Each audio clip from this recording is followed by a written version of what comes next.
Okay, so welcome everyone to the IARC seminar. It's a pleasure to have Soumyajit Paul with us today. So, Soumyajit is a postdoctoral researcher at the University of Liverpool. Prior to this, he was an undergrad and master student at CMI, and he did a PhD at University of Bordeaux. So, Soumyajit's work revolves around games, uh, things around games, reactive synthesis, complexity of different problems. As far as I understand, one unifying theme Yeah. seems to be probability. I guess he has probabilities in almost all of his works. So, and I think we will also listen to his work today on resolving non-determinism by chance. Looking forward to the talk. Shomajit, go ahead. Thanks for the introduction and uh, thanks for the invitation as well. Yeah, it's probably true that most of my works involves probability, but some works aren't. Okay, so this work has definitely probability, as you can see from the picture, which is a picture of a die. So it's my pleasure to speak at the IARCS verification seminar. So today I'm going to talk about our recent work, which was published at Concur, on resolving non-determinism by chance. And this is joint work with my colleagues at Liverpool, David Purser, Xuan Shui, Shi Tang, Patrick Tochke, Dide Yen. So let's see what we mean by resolving non-determinism. So look at this automata. So this is a non-deterministic automata over finite world. And the only place where there is non-determinism is at the state Q0, Q0. So on reading A, you can either go to Q1 or you can go to Q2. So now, what is a resolver? So a resolver is a strategy which, given a history, given a prefix, you are in some state and you read a letter and you want to know which state to go to. See, if I don't want to have a formal thing, so you have a prefix, then you are in some state, you read a letter, and then you want to know which state to go to next, right? So here is an example of a resolver strategy, which says that when you start without reading anything, you are at Q0, and you read the letter A, and where you go is you can either go to Q1, Q2, but with this strategy, you should go to Q1 at the start. Then what this function says is, here the choice is deterministic. Reading C, you can go here, or reading B, you can go here. When you read C here and come back, here you should change to this one, change to and go to Q2. So when you end up with C, you are at Q0, you must go here. And similarly, when you end up here and read B and come back here, you should go to Q1. So basically what this strategy is saying, you start with here, you initially go here, then if it's deterministically B, go here, it's fine, you can't do anything. But if you come back with C and again read A, you should alternate and go below. So you should alternate, go up and go below. This is the strategy, right? This is what the strategy is saying. So now let's see how to use this strategy for a word in this language, which is ACABAB. ACABAB. So this is a word in this language. This is the accepting run, and this strategy exactly gives the accepting run of this word, which is from Q0 you is A, C, A, you change to B, then again A, B. Okay, so this is an accepting run of this word created by this strategy. Now, will this strategy work to accept any word in this language? Actually, this is not happening in this case. So if you take this word AC, which is also an accepting word because you can do AC, this is an accepting run. But this strategy, what it tells is, if you go to A, C, then you should change and go here. But if you change and read a C here, you end up here, and there is no way to read an A here. So using this strategy, there is no accepting run of AC, AC, AC, right? Now, the natural question that arrives is, okay, this strategy doesn't accept AC, AC, AC. Now, is there a uniform strategy? Is there one single strategy that can accept all the words in this language? So actually, you can show that this automata, there is no uniform strategy that works for accepting all the words in this language. Okay. So intuitively, this is because since the strategy depends on the past, and here you have to somehow predict the future, what comes next. You cannot do that with this kind of strategy. Okay. Somehow you have to predict whether you see next or B. So you cannot do it in except strategy. So okay. So this is the main thing. Now let's see what we mean by resolvability. So automata is resolvable if there is some uniform strategy that accepts all words in the language. So more formally, so if there is one single resolver, so that if for every word in the language, this resolver produces an accepting run. So as you saw, the previous automata was not resolvable. Now let's take even a simpler example. What is the uniform strategy? A single strategy, as in one strategy, as in one strategy that would work for all the word in the language. Okay, but it can have unbounded memory. Yeah, it can be anything. Yeah. Okay. I didn't restrict anything in any other way. Okay. Yeah, I forgot to mention that. Please feel free to interrupt me. Yeah. So Whenever having there's a a question. resolver is the same as having a uniform strategy, or is there a difference between the two? Having a resolver is the same as having a uniform strategy? So maybe you guys are reading too much in the word uniform here. So by uniform, I just mean that you just need one single strategy that would accept all the words. Okay. With that same word. All the words which are there in the language. Which are there in the language, yes. I mean, you cannot create a run of a word that is not in the language. Yeah. Okay. Yes. Yeah. So if it's resolvable, if you have one single resolver strategy, which for all the words will produce an accepting run. So let's take even a single word, again a simpler automata than the previous one. So this, what it does is, you can go to the only non-determinism is here, and either on top or below. And here on the top, you either did B and the below you did C, right? Now again, if you observe carefully, any strategy should prescribe either to go here or here in the empty word, right? But then if it prescribes here, then the word AC will not be creating an accepting run by that strategy, right? Or if it prescribes here, the word AB will not have an accepting run by the strategy. So again, this is another example of word for which this is not resolvable, right? On the other hand, this automata, you see that both the top and the bottom parts are the same. Okay, so it doesn't matter which one we choose. So a simple resolving strategy is just take a bottom or top. So this kind of the thing on the right, the thing that has a resolving strategy, this kind may be commonly heard as hystereonistic automata or good for gains automata. This is what is commonly known in the literature, right? Which we are calling resolvable, right? So what are they good for? So basically, this kind of automata was studied for the very popular problem, which is called reactive synthesis, which is kind of a hot topic now, that you're given a specification and the problem is to synthesis a system that satisfies the specification. So it was first studied by Inziga and Peterman in 2006. And then it was studied, this kind of models with having this kind of resolving strategy will study it for different kind of models with different, of course, definitions. For example, omega automata, push-down systems, timed automata, and even VAS and more models. So what we do in this work is to generalize these resolver strategies, right? So in what way do we generalize this?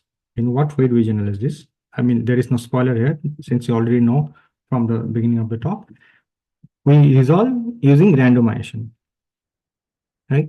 So basically, so far we only saw deterministic strategies. Now what we are going to see is randomized strategies.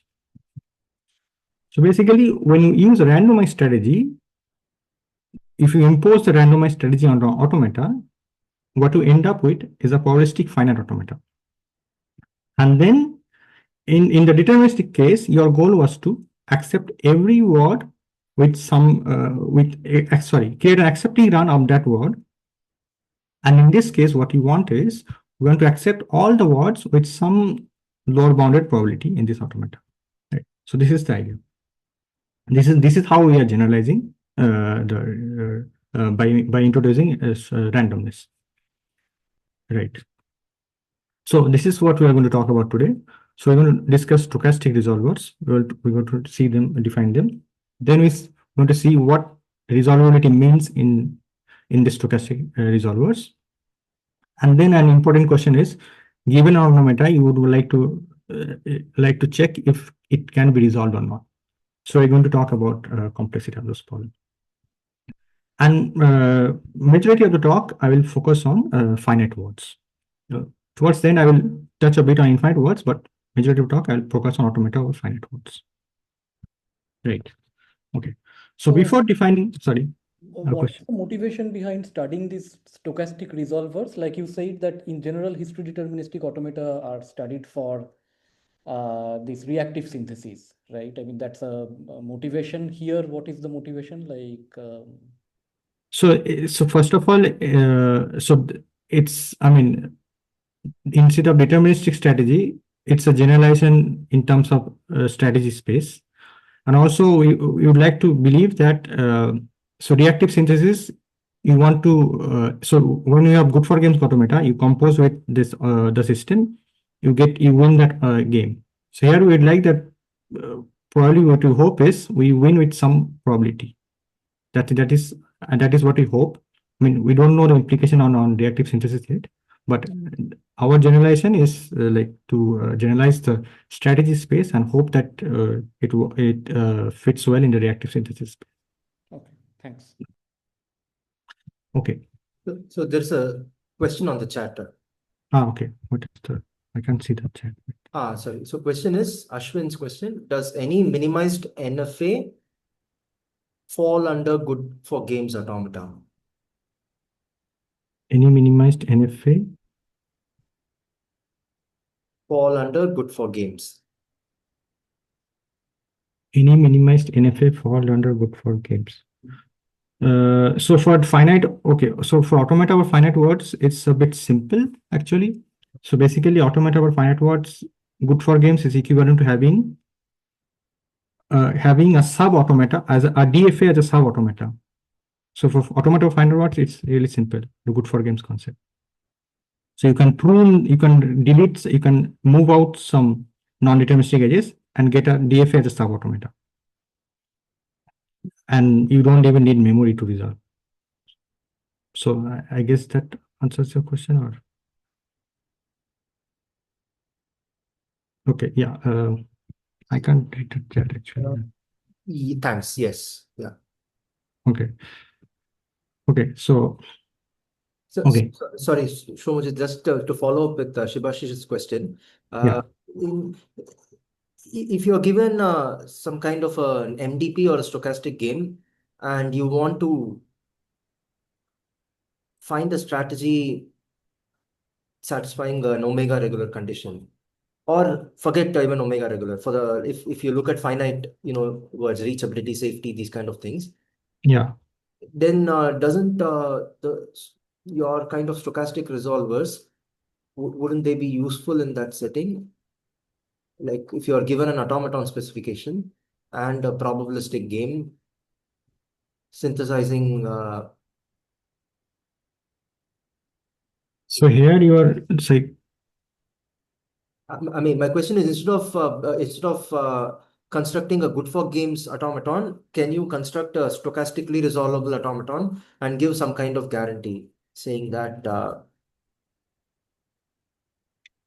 I guess what I would say is we haven't explored the exact applications of this, but but I would say synthesis, I mean, coming up with good for games automata is not easy, even for LTL formulas, but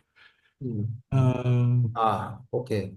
yeah, so I don't say it's easy to get even stochastic automata, I mean, I see. stochastic resolvable automata from LTL, any specification. I mean, yeah. Also, No, the but in notion of theory, a, it is. Sorry, Shubhashish, go ahead. yeah, I was saying that also the notion of a language for the MDB or the stochastic game, it's not very clear. I mean, this, here for the deterministic case, so there is a notion of a language and you have the resolver such that the words which are accepted, the resolver will ensure that those words are, it produces an accepting run. But I mean, the notion of a language for the MDP or the stochastic game, it's not super clear to me, one thing. And secondly, the objectives that you mentioned, like reachability and all, in general, they don't need, randomized strategies. Yes. Okay. I see. Strategies Okay. are Okay. Okay. Okay. suffice. I see. But there may be other kinds of objectives for which you may need randomized strategies. So for that, I mean, assuming if there is some way to define a language, this may be useful. So I'm not very sure here. Okay. I see.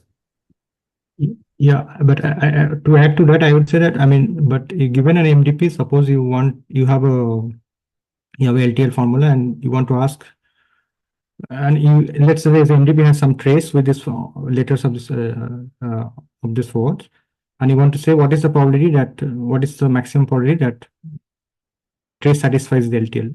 So I think that problem also we haven't explored, and I think there should be some connection to that. Yeah. Okay. So before defining stochastic resolver, let's see what are probabilistic automata. So probabilistic automata is a non-deterministic automata with some numbers on the non-deterministic edges which sum up to 1. And every word has an accepting probability, which is the sum of the values on all the accepting runs. So in this case, the word AB is accepted with probability 1/4, and the word AC is accepted with probability 3/4. So this is the only non-determinism here. So these are the probabilities. And then if you fix a threshold, then it defines a language, which is all the words that are accepted with at least this threshold. So for example, if we take the threshold to be 1/4, then both of these words are accepted with probability at least 1/4. So both of these words are in the language.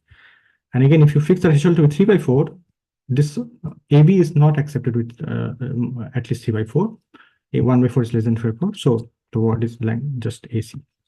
So this is probabilistic automata and the language defined on probabilistic automata using a threshold. And now let's see what are stochastic resolvers formally. So in this work, we focus on memoryless resolvers. We don't consider memory. In good for games automata, resolver strategy might need memory for omega regular languages, not for automata for finite words, but omega regular might need memory. But here, anyway, we are dealing with finite words, and I'm not saying we don't need memory, but we are focusing on memoryless strategies. So what is a memoryless resolver? We are at a state, we read a letter, and we have a distribution over the outgoing states. Right. So as I said before, this produces a probabilistic finite automata from the input NFA. So this is our input NFA, which is non-determinism only here. And if I apply the resolver, which plays Q1 with 1/4 and Q2 with 3/4, then we get this probabilistic automata. Right. So this is a resolver. Now, what is the notion of resolvability? So resolvability is that every word in the language should be accepted with probability above some threshold. So what does it mean? So given a threshold lambda, the automata is lambda resolvable if there is some resolver such that all the words in the language, we have this probabilistic automata and all the words are accepted with at least lambda. Okay, so this is when you call the automata is lambda resolvable.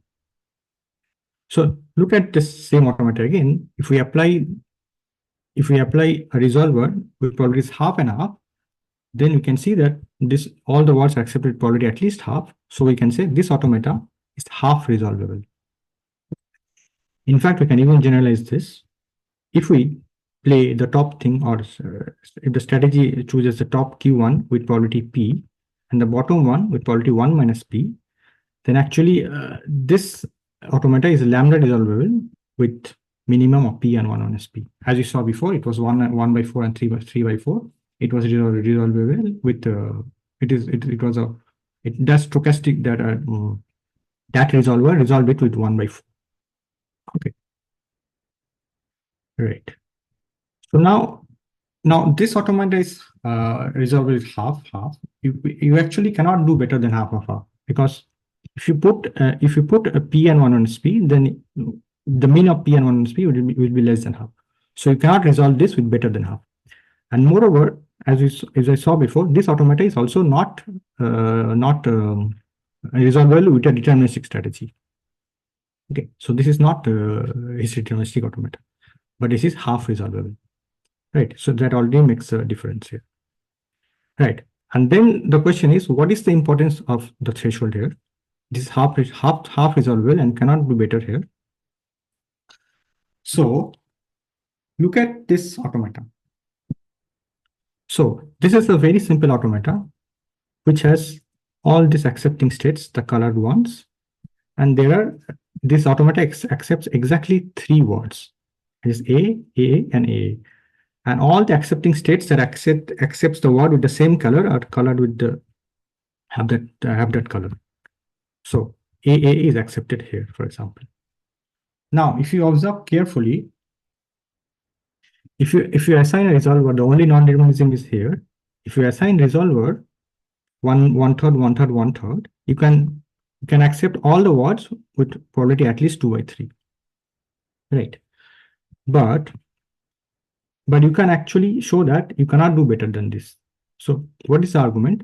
So suppose you take a resolve which is not uniform, and suppose you take the 2 branches which gets the least probability because it's not uniform, and there is a unique word which lies on those which is accepted on exactly those 2 branches. For example, AA, these 2, and then you can sum up and show that this is actually less than 2 by 3, right?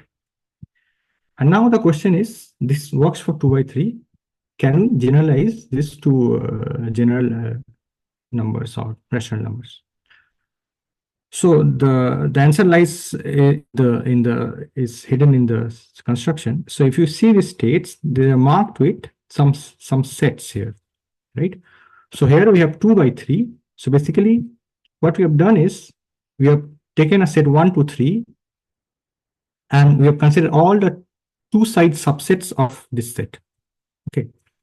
And in the first branch, which is the number 1, all the subsets that contain 1 has been marked as accepting states. Okay. So again, this 1 and 1 has marked accepting states. Again, 2, this has accepting state. This is an accepting state. This is not, because 2 is not here. So similarly, you take any rational number m by n less than 1.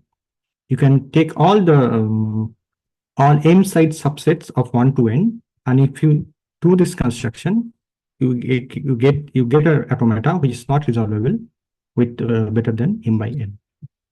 So actually, this brings to us our hierarchy result, which says that for any lambda, any rational lambda in 0, 1, there is an unary automata A lambda such that is lambda resolvable, but you cannot find a resolver which resolves it anything better, right? So this is the optimal we can do, and this gives a nice picture.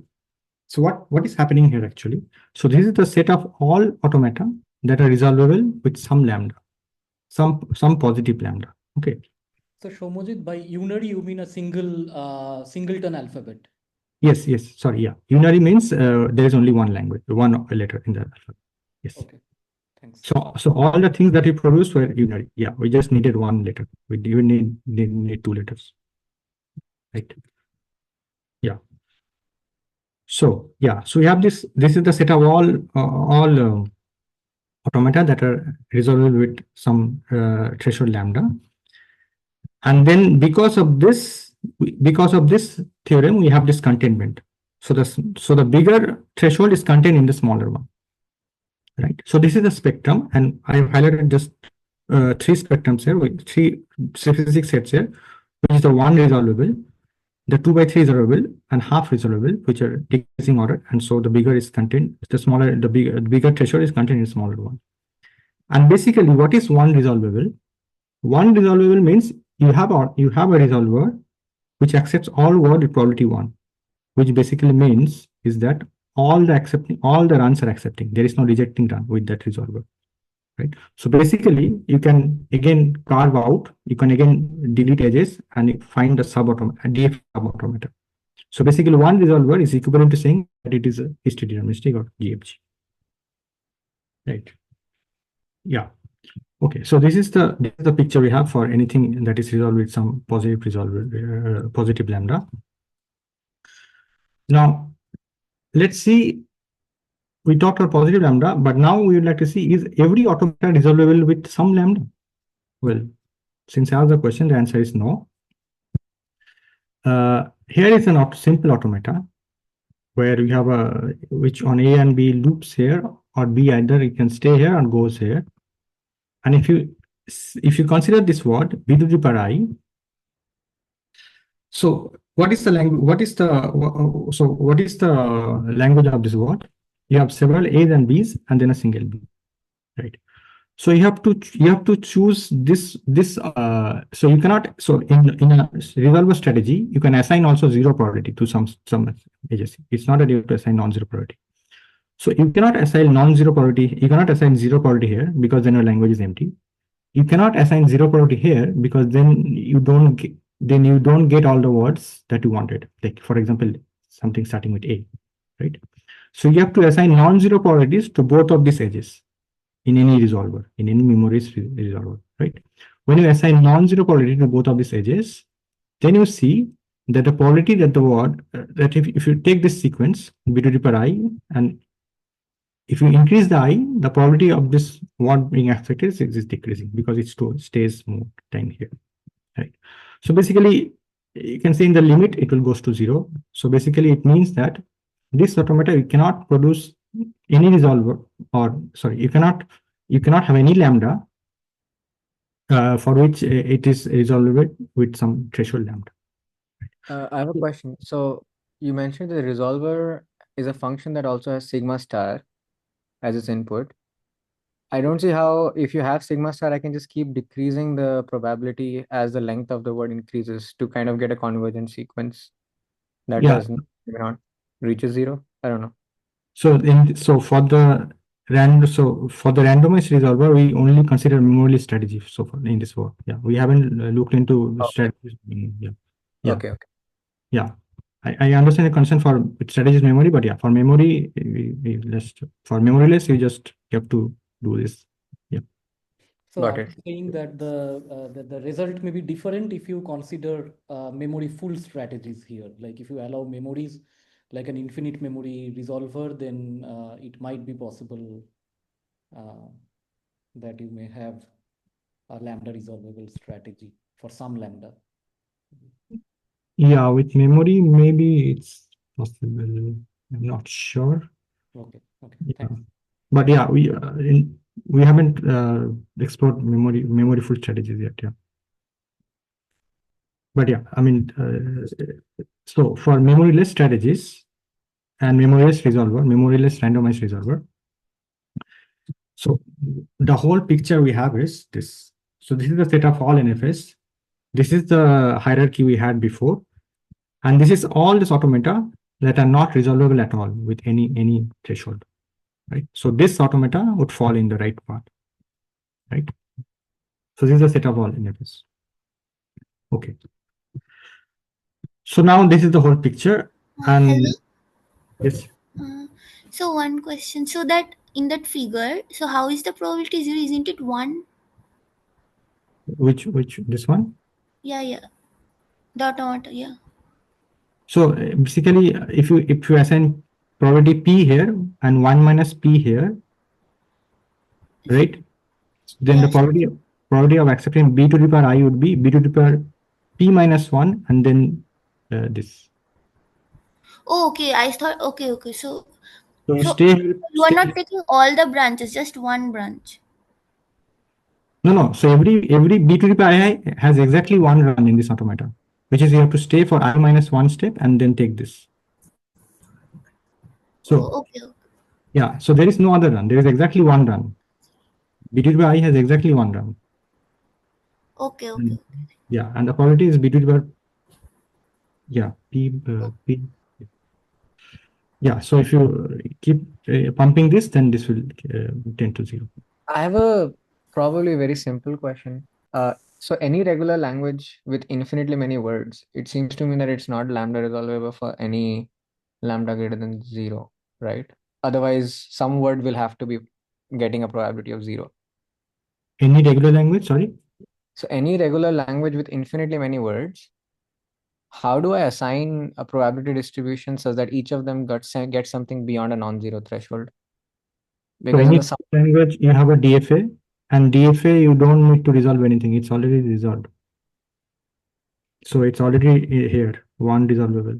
oh no. So I see, I understand. So it's not that the probability of the summation of all the probabilities have to sum up to be 1, is it? That's what you're saying. You mean in the resolver? Yeah, no. What I'm not understanding is if you have an infinite language, and the probability you want to compute the threshold language, which is a set of all words whose probability is beyond the threshold lambda, right? You want to come up with a resolver that does so. Yeah. But the sum of all the probabilities would sum up to be 1, right? Am I missing something here? Some of the probabilities of what? Of the The probabilities of a word being in the language. Am I missing no, something? need not be. Okay. We saw example this one. Yeah. This is I mean, you have this resolver, and the probability of accepting AB is just Okay. Okay. Yeah. Yeah. I see. Yeah. Thanks. So that is what you're splitting your probability mass. Right. Yeah. Okay. So this is the whole picture, and let's see what questions we can ask. So for automata or finite words, which is our focus, we can ask expressiveness. Like I just said, that you can always get a DFA and there is nothing to resolve, which is already one resolvable. You can ask succinctness questions, which you don't address in this work. You can also ask the memory question that you had before, but in this work, we only focus on memoryless strategies. And then, of course, given an automata, the natural question is to check if it is stochastically resolvable with either some lambda or either anything positive. So what is the question? What is the question of stochastic resolvable? So given an effect, is it stochastic resolvable either at a specific threshold or with any positive threshold, right? So the corresponding decision problem is the lambda resolvability is given a lambda and an automata A. We ask if the NFA is lambda resolvable. That is, there is a memoryless resolver that resolves with a threshold lambda. And positive resolvability is given an automata, does there exist a lambda such that this automata A is lambda resolvable? Okay, so basically, if you remember that picture, this second question is asking separation of the right zone and the left zone, right? And this is basically asking within that spectrum where it lies within that hierarchy, right? Okay, so I'll give you the complexity results directly. So what we have is this positive resolvability and the lambda resolvability problem. Now we study sub cases where we consider unary languages, automata of unary languages, and also non-unary. Unary means every the alphabet has exactly one single letter. And also we consider other subclasses, right? Unambiguous automata, where every word has exactly one run, at most one run.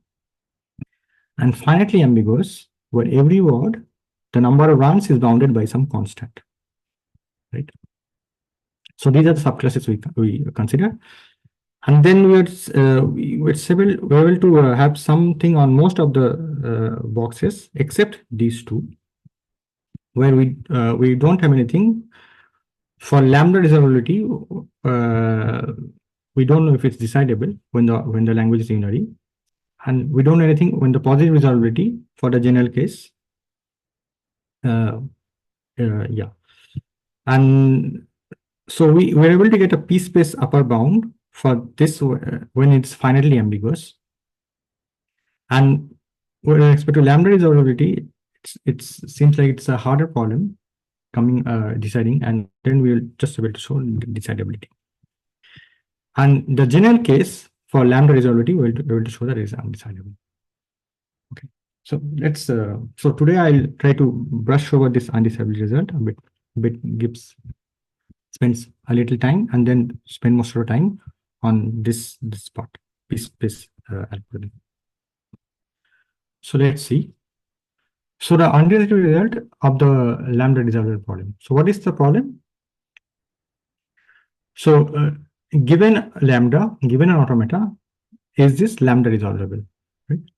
So the problem that we reduce from is the universality of probabilistic finite automata, which is given a probabilistic finite automata which has only probabilities in 0, 1/2, nothing else, just 0, 1/2, which basically means half because zeros edges are not counted. That, and given with the threshold half, we fix the threshold half if the language is universal. That is all the words are accepted with at least half. So how does the reduction go? So this is an example, a small snippet of the example. So this is the main idea. There are lots of more technical steps, but this is the main idea. So we start with a probabilistic automata, which has probabilities half, wherever there is a non-zero probability, and then we get an NFA. We remove the probabilities.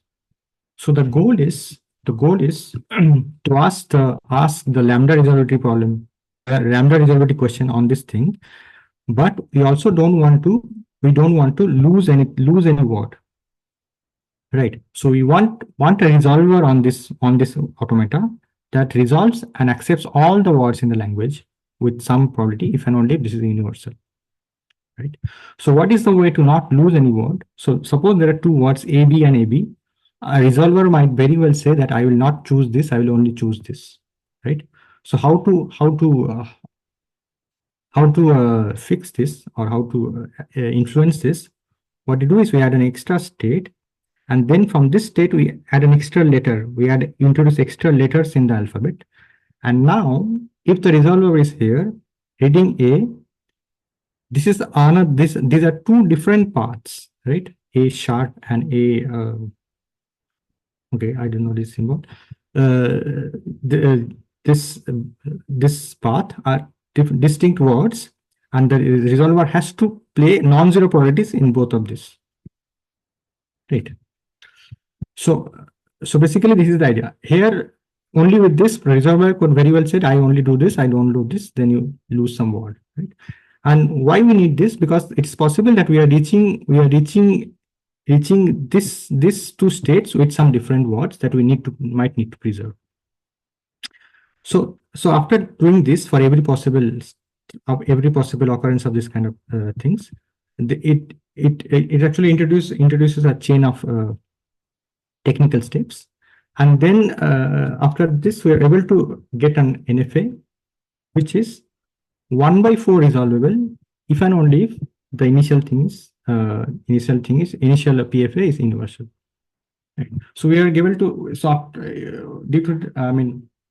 when we work out the details, we are able to get the sweet spot of 1/4. We didn't get anything better. I mean, we do, but yeah, I mean, I think we can get it for any lambda less than 1/4.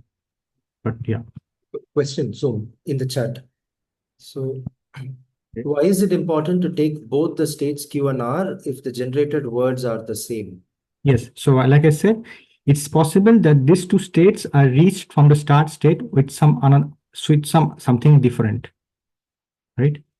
So it's possible that from Q0 to Q there is one word W1, Q0 to R there is one word W2. And if we lose this state, we lose that word as well, W1. So to keep both two words, we would like to preserve both of this.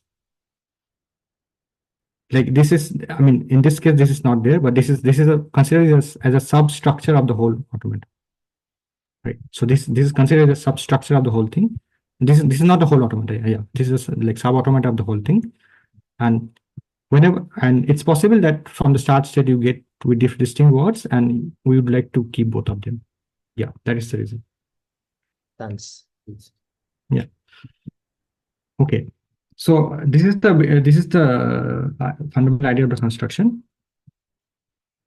and this shows the undecidability of lambda resolvability, but we'll, like I said before, like we could show that it is decidable for finitely ambiguous NFA. Okay, so now let's move on to positive resolvability.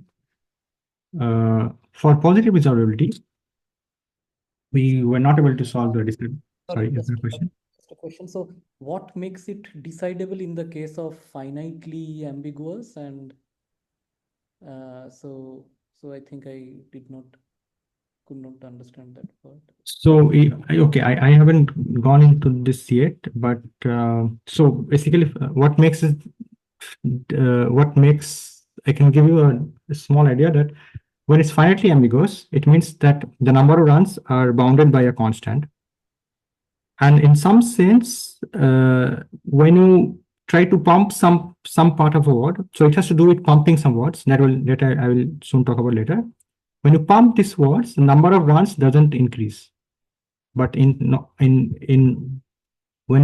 it's not finitely ambiguous, when you pump some parts, the number of runs can increase arbitrarily. That is what is making a difference. I will talk about finitely ambiguous. Yeah. Thanks. Okay. So let's talk about a positive resolvability case. So like I said, decidability is still open for the general case, but we are able to show that this is decidable for the whole class of unary NFA and also the finitely ambiguous NFA. I will soon define finitely ambiguous NFA, but let me say 2 words on the unary. For the unary thing, basically it's just there is one letter. So basically you have to decide the values of the probabilities and you get a Markov chain, right? And then it needs some periodicity arguments. So that is the idea of the deciding this. Okay, now let's go to the finitely ambiguous case. So what is a k-ambiguous automata where every word has at most k accepting runs? Right. Now it is finitely ambiguous if it's k ambiguous for some k, and it's unambiguous if it's one ambiguous. That is, everything has at most one run. So let's see some examples. So this automata is a 2 ambiguous automata where every word has at most 2 runs, either this way or this way, because these are the 2 parts labeled by the same word. And if you look at this word, this is not finitely ambiguous, but any ATT bar k has k runs because it can stay I number of steps here and then move here from 1 to k minus 1. 1 to k minus 1, it can stay I minus of steps here and then move here and get accepted. So if you increase the k, the number of runs only increases. So this is not a finitely ambiguous automata. So we focus on this kind of automata, right, which is bounded by some k. Right. So what is the exact complexity we have? We show that the positive resolvability problem is actually p-space complete for finitely ambiguous automata, and it is actually NL complete when it's unambiguous. Right. So let's look into a bit details. Quick question, Soum. Yeah. Given an NFA, how do you decide if it is finitely ambiguous? Given an NFA, how do I decide? I know it's decidable. Okay. Okay, I can. Okay, yes. So I picked the right exactly structure. If this structure is there in the automata as a sub-automata, it is fine. It is not finitely ambiguous. Otherwise, it's finitely ambiguous. But this A are actually words, not necessarily letters. This A is, yeah. Okay, thanks. This is kind of a condition to detect finitely ambiguity, and this is decidable here to check finite ambiguity. Okay, thanks. Okay. So yeah. So for unambiguous automata, we have this NN completeness. So let's see the algorithms a bit. So when is a resolver good for positive resolvability? When there is no diminishing sequence of words. So what do you mean by a diminishing sequence? So when you fix a resolver, you get a probabilistic finite automata, and it is not positively resolvable if under this probabilistic automata, you can get a sequence of words that are with whose probability of accepting is arbitrarily close to 0, right? So when this happens, this is not a good resolver, right? This is not good resolver. Okay, so now here is an example which I took, which is exactly I removed the A and the simpler example. If you have this word and you have these sequences with this resolver y3, here is the probability. The question Sanchari was asking. So this is the probability that b to the power I is accepted. That if you have 2 by 3 to the 2 by 3 to the power I minus 1 into 1 by 3. You can stay for I minus 1 steps here and go here. And this clearly tends to 0. So this resolver is not a good resolver, right? Now, basically, what we have observed is that support is the support, that is all the transitions that are assigned positive probability by the resolver is the most important things. The support of a resolver is all the transitions that has positive weight, right? So the key observation is, for positive resolvability, the values of the probability doesn't matter. What it matters is the support. If the support is good, then if a support, we can say use the term good, because if one support is good, then on that support, any probability is fine. So that way we can define this bad support, a support over which no probability assignment works, and otherwise it's a good support, right? So let's see what are bad supports. So this is the automata that we had from before. So here we can have 3 supports. Either we can not choose it at all, this with probability 1, the top one with probability 1, and this with probability P and 1 minus P, both are positive, right?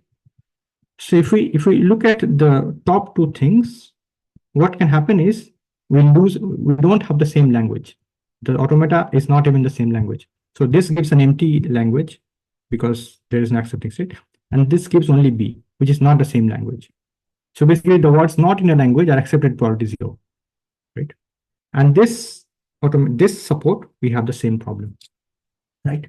So the first 2 supports are bad because of the first reason, that the language is not equivalent, and the third support is bad because we can create a diminishing sequence with this third support, right? So this is how we characterize a support. So either this happens, or we want some condition for which we can create a diminishing sequence, right? So the idea behind the algorithm is check a support is bad using these 2 conditions. And obviously there are finitely many supports of automata. Then you can also guess a support and check if it's bad. Okay, so let's go into the unambiguous case. So first step is trim the automata, as is we don't need unnecessary states. That is, we don't need states are not reachable, and from which we cannot reach the final state. So since it's unambiguous, there is a unique support such that under this support, the languages are equivalent. Okay, so the support is unique for an unambiguous case. Unambiguous, it becomes simple. So now just we have to check if the support is good.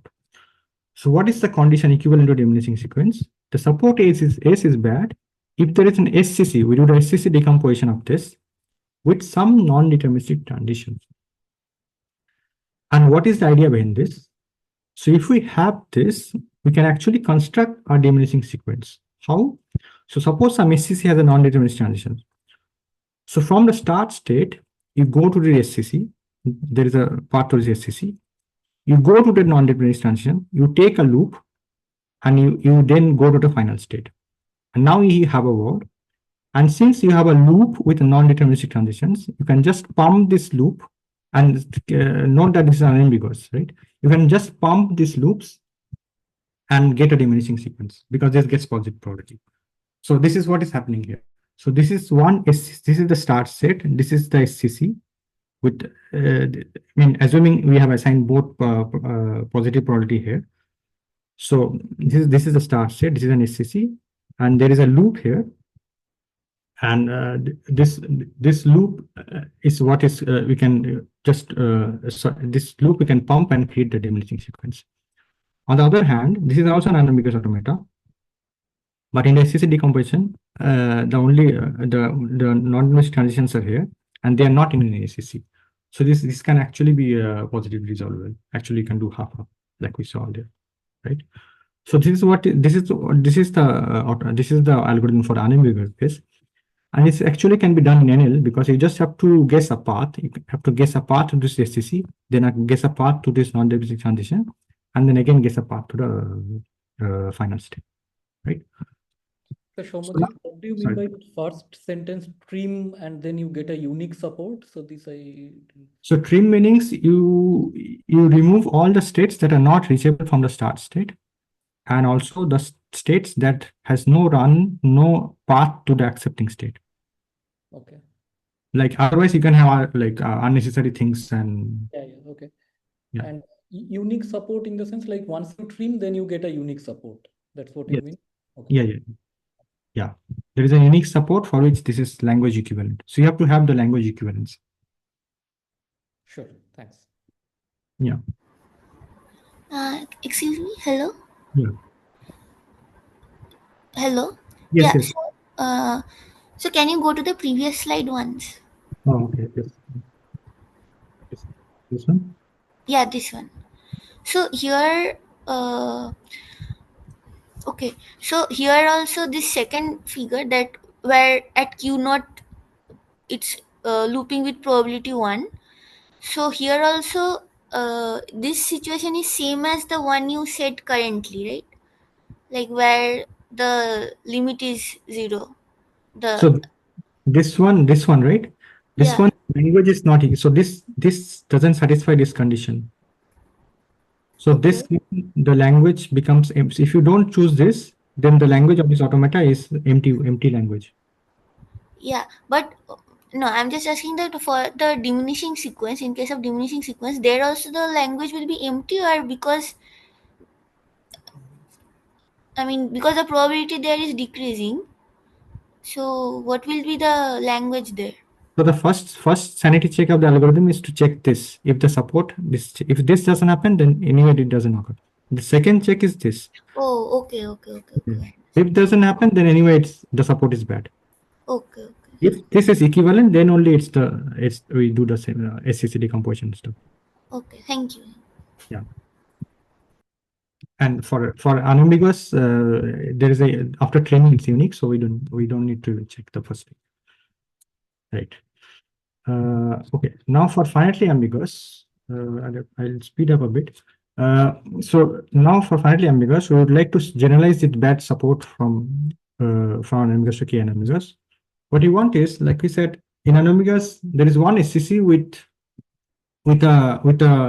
since as a one run, it has one SCC with a non-diminishing transition. Here in the SCC, every run has some non-diminishing in some SCC of the product, right? Now we take the product automata over K. So let's see here. So this is the 4 ambiguous automata, and these are the 4 runs of this word. And if you see this automata, basically this is an SCC and this is an SCC in the product automata. All the states repeat. All the states are repeating here. Okay. This Q1, Q3, Q3, all the states are repeating. This is a loop in the product automata. Okay. And then what we do is we see that if we pump the word B, that would diminish the probabilities of the first 2 runs, and that probabilities B here, that would diminish the probability of the second 2 runs. So basically, we can create a diminishing sequence from this if we pump the parts of the corresponding parts of the SCCs. But there is one catch here. We should not increase the number of runs here. For unambiguous, it was easy. There's only 1 run, but here we should not increase the number of runs. So we actually need something more. This is not enough. So we actually need to store something more. So actually, what we need to store, we also need to store a set of states, and that set of states also need to repeat. also need to repeat. Okay. So basically, what is the set of states? So these are set of states. You start from the start state. You have reached that state, reading the prefix, and after that, there is no accepting done. For example, if you see why this is QF here, what you have read so far is AB.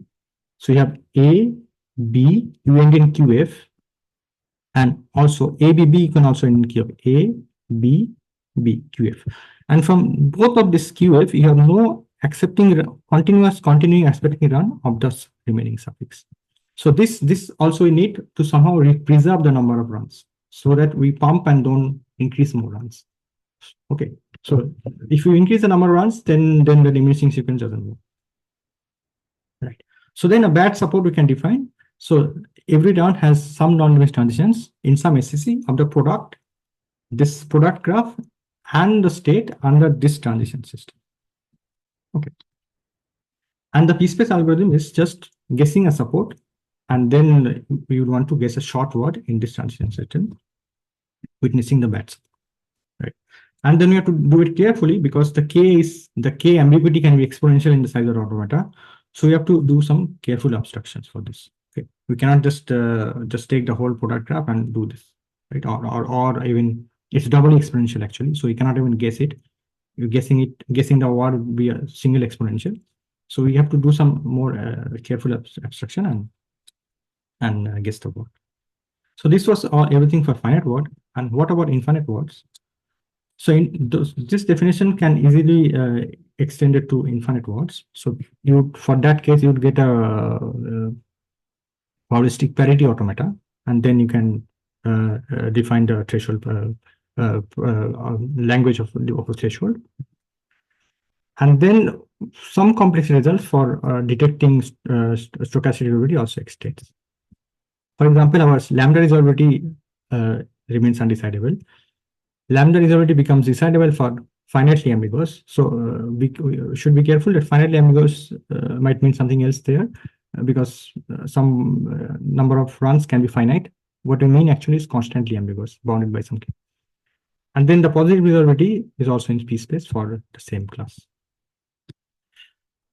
And then there is also, I'd like to point out, there is also independent work by Hensinger, Parkhurst, and Tejaswini for one resolvability, where they only look into almost sure acceptance of this kind of automata, infinite automata.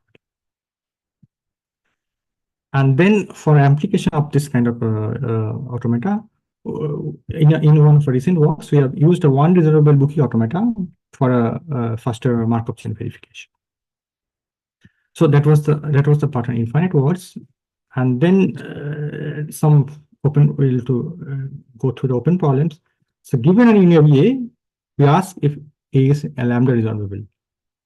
So this is very closely related to the PFA problem, which is you are given a Markov chain and you ask the positivity of the linear equivalent sequence. Okay. And then the second question that is open is given A, if it is positive resolvable. So we don't know the disability of both of these. Now, like I said, for the unary, we need to do some period analysis of the periodic behavior of the support matrix. That is, the probability doesn't matter. We just pick the support. And for more than general case, it becomes a bit tricky because you need some analysis of the, because you can get all kinds of products with more than one matrix. And yeah. Okay. So what can we say it's next? It would be, we have lots of complexity gaps in our thing. It would be closing them. And then you can definitely study this on other models. You can pick your favorite model and study the notion of stochastic resolvability. And like I said earlier, we haven't really explored how this fits in the reactive synthesis setting. This is a generalization of the deterministic resolvers, but we don't know how it exactly fits. Thank you. That's all for me. And I'd be happy to take some questions. Thank you very much. So very interesting work. So we had questions already during the talk, but maybe we can have a couple of questions now. Anyone? So you talked about the p-space membership. So do you want to say a few words about the hardness also? Yeah, so hardness is from reduction from the university problem for k ambiguous automata. So that is the reduction. So when you say what is the problem, k ambiguous automata, universality of k ambiguous, k unambiguous automata. Yes, k ambiguous automata. Yes. Okay. Yeah. Same for the unary. Yeah. Okay. I mean, I have one more questions, but maybe there are questions from others, so I'll wait. Go on, Shubhashish. So if you go to that example you were showing where you had the k unambiguity, right? You were saying about the product, you can, yeah, here, this one. So here you had like, so did you say something like this automaton is, yeah, like 4 ambiguous? Why is it the case? I did not fully follow, like, why is it 4 ambiguous and not more? Or because if you have, yeah, could you say that a bit, like why, how do you get 4? Why is it 4 ambiguous? Mm,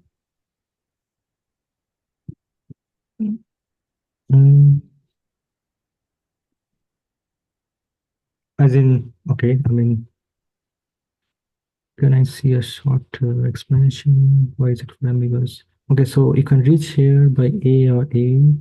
So basically you can end up with starting at A. Okay. And Okay, I see. So there is a B here, and then you can also take a loop there. yeah, So that gives you maybe 2 runs. And similarly, there may be, so this part is 2 ambiguous, this part is 2 ambiguous. That is the idea. okay, because of the A there, I see. Okay. Yeah, I mean, but these two go through different paths, right? So, Yes, this part is not linked to this part. okay. 2 parts are independent. The I see, top, I see, I see, I see. Okay, okay, okay. Thanks. yeah. Okay, thanks.